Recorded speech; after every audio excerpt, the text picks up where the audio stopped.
Hi there. In this video, I'm going to show you some essential tools and super hacks related to changing the speed of a footage in Adobe Premiere. So let's start with the most basic and most important one. How do I change the duration of a footage? Right mouse button, speed/duration. One confusing thing about this part here with the speed percentage is that if you want to make it twice as long, you don't type in 200%. Instead, you want to make the speed 50%.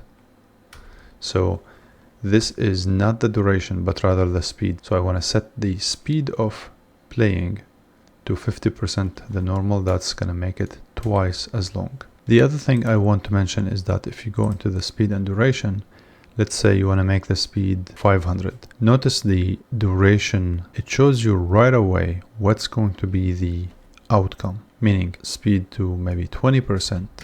It's going to tell you here you're going to end up with 4 minutes, 15 seconds, and 15 frames. So that's helpful. Next, I'm going to show you a hack. Right now, this is the end of the composition. If I hit O on the keyboard, O for outro, then it's going to stop at the end.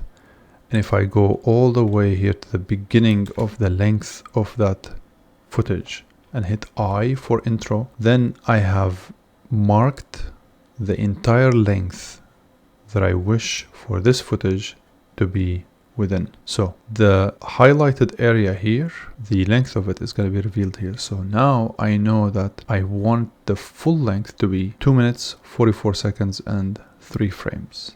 So right mouse button, speed duration, and then I'm going to click here and then type in 024403.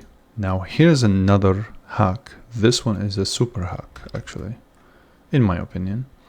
If I happen to only know how much I want to expand it, and I don't know necessarily the beginning of it, so I know that in addition to this current length, I want to add 1 minute and 53 seconds. Here's how I do it. This is pretty cool. Right mouse button, speed duration. I'll go here and then hit plus. Okay. Now, after the plus, I'm going to add 015300, which is the same number here. Hit OK. There you go. So it has added exactly the value that I was missing. I hope this was helpful.